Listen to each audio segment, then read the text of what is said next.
मला खुश कर, तुला 2 काय 10 दिवसांची सुट्टी देतो आणि पगारही कापत नाही. अशा शब्दात एका बॉसनं शरीर सुखाची मागणी केल्याची खळबळजनक घटना जळगाव मध्ये घडली आहे. राज्यात महिलांवरील अत्याचाराचं सत्र थांबायचं नाव घेत नाहीये. नाशिकचा भोंदू अशोक खरातचं प्रकरण, TCS प्रकरण आणि आता जळगाव मध्ये घडलेल्या एका कंपनीतला हा संतापजनक प्रकार.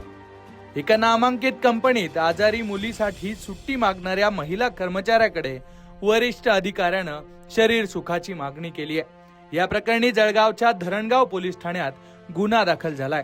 पण या घटनेनं जिल्ह्यात खळबळ उडाली आहे. जळगाव जिल्ह्यातल्या बांभोरीमध्ये असलेली ही ॲस्टोमो कंपनी, याच कंपनीत एका वरिष्ठ अधिकाऱ्यानं माणुसकीला काळीमा फासणारं कृत्य केलंय.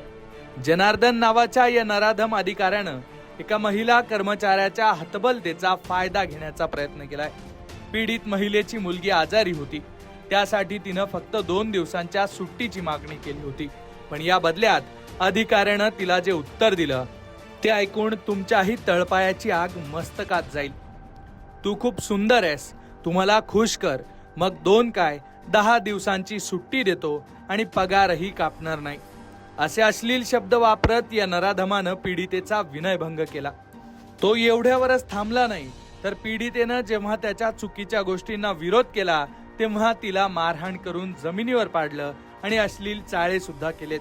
माझ्या ओळखीचे गुंड आहेत आणि राजकारणी आहेत, त्यामुळे तू जर कुणाला काही सांगितलंस तर कुटुंबाला संपवून टाकीन, अशी धमकी देत या अधिकाऱ्यानं पीडितेची मुस्कटदाबी करण्याचा प्रयत्न केला.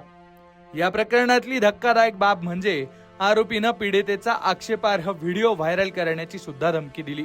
तसंच कंपनीत येणाऱ्या नव्या मुलींना आपल्याकडे घेऊन येण्यासाठी आरोपीनं पीडितेवर दबाव टाकल्याची माहिती आहे. गेल्या 7 महिन्यांपासून हा सगळा मानसिक आणि शारीरिक त्रास सहन केल्यावर अखेर पीडितेनं आणि तिच्या कुटुंबानं धरणगाव पोलीस स्टेशन गाठलं आणि तिथे तक्रार दिली. या प्रकरणात पोलिसांनी गुन्हा दाखल करून घेतलाय. पोलीस काय म्हणालेत ते ऐका. दरम्यान पीडितेच्या तक्रारीनंतर धरणगाव पोलिसांनी जनार्दन नावाच्या या अधिकाऱ्याविरोधात विनयभंग आणि धमकावल्या प्रकरणाचा गुन्हा दाखल केलाय. मात्र गुन्हा दाखल होताच हा नराधम अधिकारी फरार झालाय.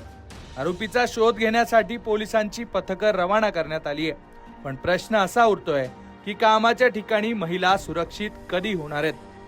कुठे भक्तीचा गैरफायदा घेणारा अशोक खरात, तर कुठे कामाच्या ठिकाणी महिलांना त्रास देणारा हा जनार्दन. यांना शिक्षा नेमकी काय होणार हे पाहणं महत्वाचं असणार आहे. जळगावहून प्रशांत भदाने, लोकमत.